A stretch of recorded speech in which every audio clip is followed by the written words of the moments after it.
I want you guys to know about a 6,000-year-old secret.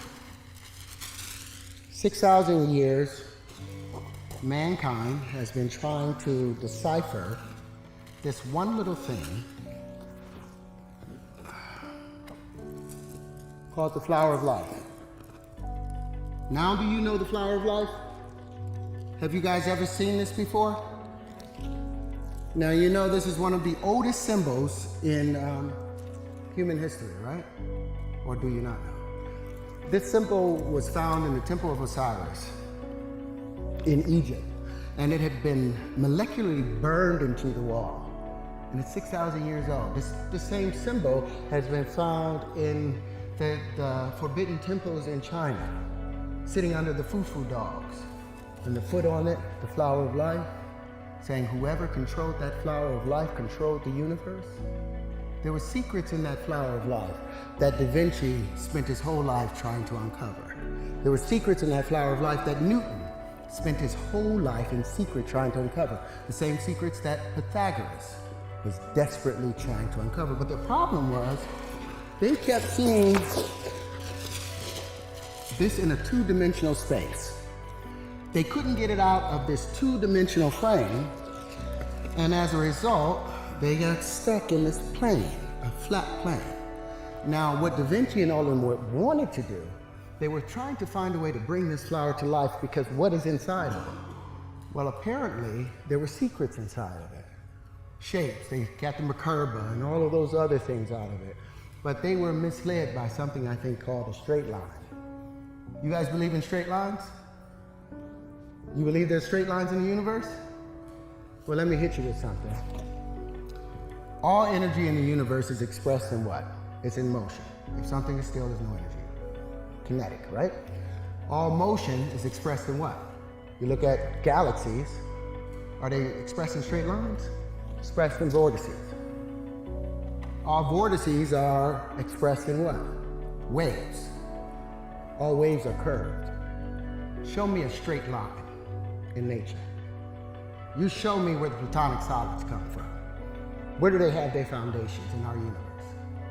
Are there any straight lines? If you look at anything, there are no straight lines. And you have all these little pieces. Now, this has always been an information system. So compare some of these points. Take a point here and say, well, what's the space in between all of these things? Now, they said that all the in-between spaces, if this is the Earth and this is the moon right here, all this in-between space is filled with what? A void. There's nothing in the void. Well, I found that there is something in the void. I found that their energy signatures match perfectly to some of the pieces that I was able to pull out of here. I've spent 45 years searching these things out and trying to figure out what the universe really, how it really worked. And we've come to find that the universe, they are abandoning the standard model, the ideas of black holes and dark matter, for an electric model of the universe that is in response to the Berkeley currents and all these things. It's a better version, a better vision of how we should see the universe. That's how I see it, and I think it should be explored. There's tons of paperwork of Da Vinci working on the flower of life and trying to unravel it. But every single existence, every single example, you see him making straight lines and trying to make these straight lines bend in, and therefore he was never able to open it up. Because all the universe is curved, all space is curved. And as a result, what I was doing in trying to find these straight lines, I abandoned the idea of the straight line. The shortest distance between 2 points is curved space, because you cannot force your way straight through space. Even electricity, as it moves from a southern plane to a northern plane, it always goes northeast in its direction. And magnetism, as it expands out, it goes southwestern. And that's the spin. That's how you always know whether it's magnetism or electricity. It's the spin. Is it northeast or is it southwest? Trying to define the spaces, it allowed me to see that all of these in between, what we have been dealing with is these petals. All of mankind have dealt with these petals, but it's these other shapes that we've ignored constantly. Well, those other shapes were the in-between spaces. They were the things that filled up the vacuum of space. And all these particles that I have, I think are the full proof of that. And it is also the full proof of the wave particle argument. Our planet is moving away from our sun at 6 inches a year. You guys know that, 15 centimeters a year, our planet is pushing away from the sun. So in less than 500 million years, our planet will be out of the Goldilocks zone. We'll be somewhere near where Mars is, somewhere halfway between there. So life will not be able to be sustained on this planet anymore. So if we're going to be able to sustain ourselves as a species, we have to become interstellar. Not just interplanetary, you have to become interstellar. But with approximations, you cannot become interstellar. You cannot become interstellar with a point that will take you all the way over here with a straight line when the actual event is taking place over here. When you're going 600 quadrillion miles, you can't make a mistake. You need precision. And that's what the math is about. These pieces predict the natural distribution of matter and the distribution of where you can find yourself in that space. And I'm confident behind it. For 40 years I've worked on this. And I think it's ready. Well, it's been 40 years of me dancing on this thing. For 40 years, I was told I was wrong. For 40 years, I was told that, you know, the platonic solids and all those were the solids.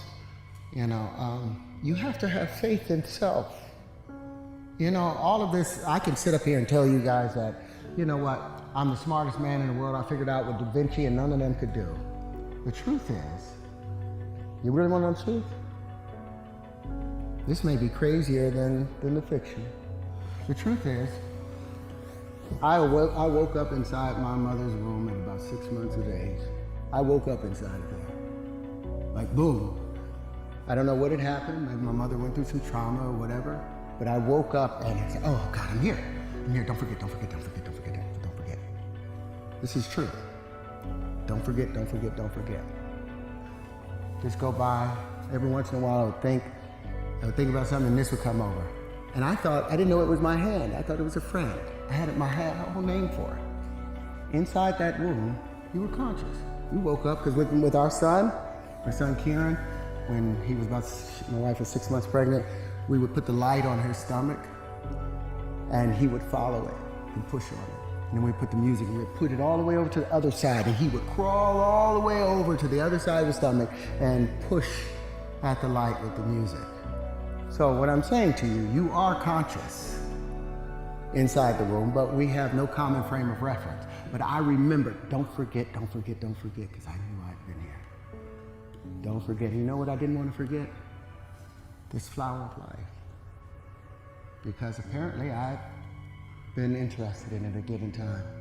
And I came out and I was born. The first thing I thought about when I was 5 years old, I was obsessed with bubbles. I was like, why does a bubble take the shape of a ball? Why not a square or a triangle? And I would go and try and make square or triangular bubbles. And you could never do it because it turns out everything expands as a sphere and everything contracts in geometric form. You drop a pebble into the pond, it expands in a perfect sphere unless there's something in the way.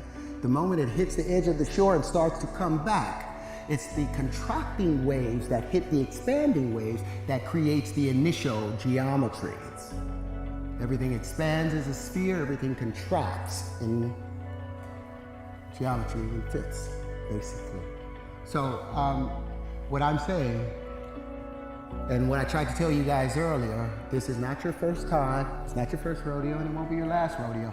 Don't panic in this life. You can actually, there's no sense of death. Everything goes to sleep and it wakes back up again. Refolds and unfolds, refolds and unfolds. And if you're wise, if you're careful, because you can remember conscious moments in your life, can't you? You can remember moments when you're like, wait a minute, I'm in a bigger space than just this little body right here. You become fully aware of everything around you. And if you quiet yourself, you can think about those things. Well, apparently I did that at the last passage, because when I came into this life, I woke up, remember, don't forget, don't forget, don't forget, don't forget, don't forget. And the first thing I did was worked out the flower of life. When I was 6 years old, I started making these pieces. What Da Vinci tried to do at 80, I did at 6 years old because I had been working on it perhaps from a past life. Now, I'm not trying to say I'm crazy or there's reincarnation or anything, but we know that energy does not die. Energy just reboots itself. So we are eternal. So stop panicking, thinking your life is over. You've done this trillions of times. You'll get good at it and you'll be perfect one time. But if not, I'll keep doing it and I'll do it in the next lifetime. If not this one, and in the next lifetime after that. Just remember, and another thing, don't forget, you know, you go from positive to negative, everything polarizes positive to negative, then more than likely, with each lifetime, male to female, male to female, if the universe is consistent. About 5 years ago, you spoke about harmonic wave sequencing and how that could harmonic wave resequencing, and how that could possibly solve cancer or genetic ailments within the next 5 years. I think that was about 5 years ago. So is there much progress on that? And how do you propose that this resequencing would actually recode people's genetics in order to prevent them from getting these ailments? Simple. Our DNA is made up of what? 5 elements, right? Hydrogen, carbon, nitrogen, phosphorus, and oxygen. Do you know how they're arranged? The phosphorus sits right here in the middle, and you've got 4 oxygen atoms surrounding it. Then there's another phosphorus, 2 more oxygen atoms. Now these are the legs of that double helix. These are the legs.